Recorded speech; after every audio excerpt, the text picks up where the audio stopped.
कहते हैं इंसाफ की उम्मीद टूट जाने से घातक और डरावना कुछ और नहीं होता, लेकिन उत्तर प्रदेश में तो अब इसी उम्मीद को मिटा देने पर लगे हैं सरकारी अफसर।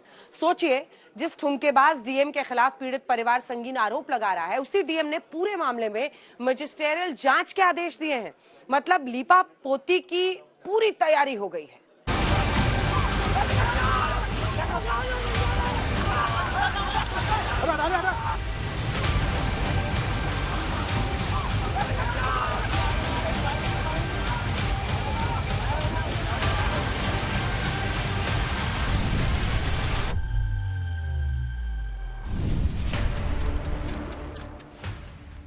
अगर आप सोच रहे होंगे कि झोपड़ी में जिंदा जली मां बेटी को इंसाफ मिल जाएगा, तो थोड़ा ठहरिए। उत्तर प्रदेश सरकार की तरफ से लीपा पोती का पूरा बंदोबस्त कर दिया गया है। मृत्यु से पहले जैसे दीक्षित परिवार अपनी झोपड़ी बचाने के लिए डीएम के दफ्तर के चक्कर काट रहा था, ठीक वैसे ही थोड़े दिन बाद दोषियों के खिलाफ इंसाफ मांगने के लिए चक्कर काट रहा होगा।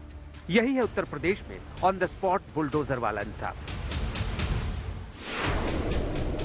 एक पन्ने वाले इस ऑर्डर में उत्तर प्रदेश सरकार में अंधेरगर्दी का नया सबूत है। ऐसा क्यों? इसे समझने से पहले आपको कानपुर कांड के पीड़ित परिवार की आप बीती को बहुत गौर से सुनना होगा, क्योंकि उत्तर प्रदेश में राम राज्य का वादा करने वाली सरकार ने इसे अनसुना कर दिया। क्योंकि अंतिम संस्कार करवाने पहुंची अफसरों की फौज ने मृतकों की राख के साथ ही पूरे केस का कत्ल कर दिया। क्योंकि बीते दिन मीडिया के कैमरों पर दीक्षित परिवार से नाता जोड़ने का दावा करने वाले असंवेदनशील डिप्टी सीएम ब्रजेश पाठक ने किनारा कर लिया। मतलब पहले पीड़ित परिवार को सुनिए और फिर उत्तर प्रदेश सरकार की अंधेरगर्दी को समझिए। इसमें जो गांव के प्रभावशाली लोग, अशोक दीक्षित का परिवार और ये 10 लोग और लोग मतलब मिल गए 10 लोग, इन्हीं के प्रभाव में जो है प्रशासन लेखपाल से लगा के डीएम तक प्रभाव में थी। उन्हीं बदौलत जो है हमारे पीछे दो महीने से पड़े रहे। हम डीएम के यहाँ भी गए, एडीएम डीएम किसी की माइक किसी ने सुनी नहीं। जी डीएम को बिल्कुल चाहता हूँ, डीएम को माननीय मुख्यमंत्री जी से मैं चाहता हूँ डीएम पे सख्त से सख्त कार्रवाई कीजिए, क्योंकि ये उनके संज्ञान में ही हुआ है। और गांव के जो बाहुबली हैं उन पे भी मतलब बहुत से जो सख्त कार्रवाई कर सकते हैं वो करें। आपने क्या मांगे फिलहाल रखी? कल उप मुख्यमंत्री ने भी आपसे बात की थी, क्या मांग आपने रखी और आपको क्या आश्वासन मिला? जी मैंने 1-1 करोड़ रुपए दोनों भाइयों को और 1-1 सरकारी नौकरी और अलग अलग आवास सरकारी और 5-5 बीघे पट्टे का और सरकारी आवास का और सुरक्षा का ये वादा किया उन्होंने। सुरक्षा तो मुझे दी है और बहुत सारी प्रक्रिया जो बता रहे हैं वो कह रहे हैं कि जल्द से जल्द हो जाए।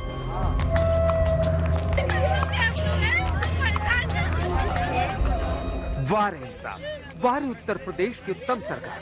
गजब है इंसाफ दिलाने का आपका तरीका। दावा लॉ एंड ऑर्डर सुधारने का है, लेकिन जब लॉ एंड ऑर्डर संभालने वाली ही सरकार कातिल हो तो सूबा भगवान भरोसे ही समझिए। यकीन मानिए, आज सरकार की चौखट पर इंसाफ का खुल्लम खुल्ला गला घोट दिया गया और सुशासन के दावे लीपा पोती के अंधेरे में गुम हो गए।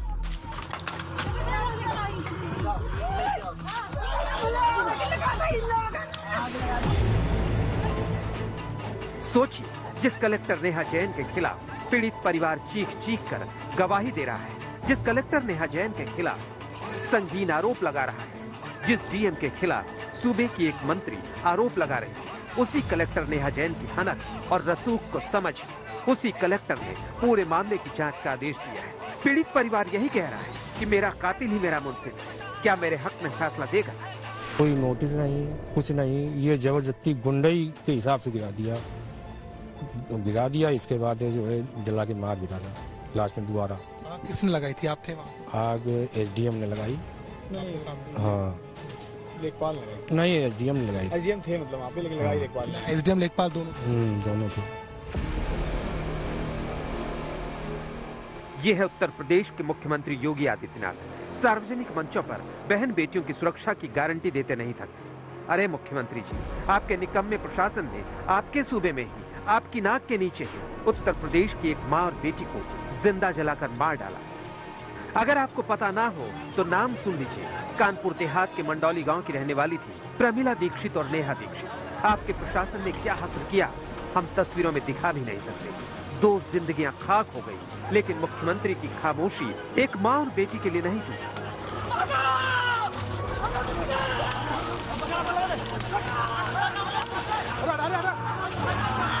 और तो 48 घंटों से ज्यादा का वक्त गुजर गया, लेकिन ठुमकेबाज कलेक्टर का बाल तक बाका नहीं हुआ। आखिर कलेक्टर नेहा जैन पर किसकी कृपा है?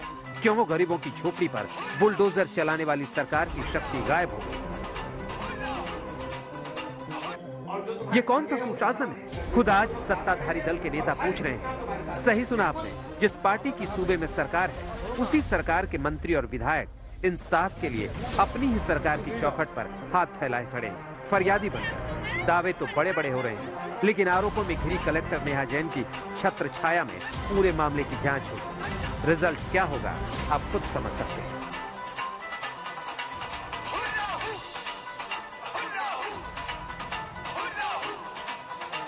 बुलडोजर बुलडोजर चिल्लाने वाली सरकार से पूछ रहे हैं सत्ताधारी पार्टी के विधायक, आखिर कब दोषी अफसरों के घरों पर बुलडोजर चलेगा?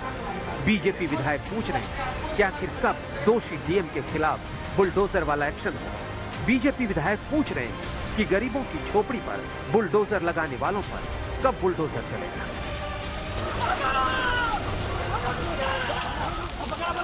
इच्छा सरकार की मंशा इच्छा यही है कि हर गरीब के साथ न्याय हो, किसी के साथ अन्याय ना हो।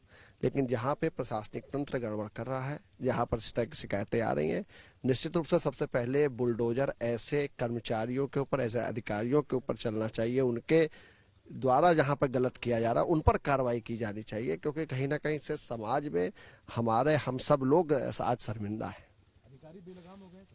निश्चित रूप से जो बेलगाम है उनका इलाज किया जाएगा। प्रमिला दीक्षित और नेहा दीक्षित को दुनिया की सबसे दर्दनाक मौत मिली। कत्ल का मामला दर्ज हो चुका है। हालांकि कार्रवाई के नाम पर ढाक के 3 पात, एक लेखपाल को सस्पेंड और गिरफ्तार हुआ है, एक जेसीबी ड्राइवर गिरफ्तार हुआ है, एसडीएम को सस्पेंड किया गया है। सवाल यही है कि डीएम पर एक्शन कब होगा? सवाल ये भी है कि जिस डीएम पर आरोप है, अगर वही जिसे कलेक्टर बनी रहे तो निष्पक्ष जांच हो कैसे सकती है?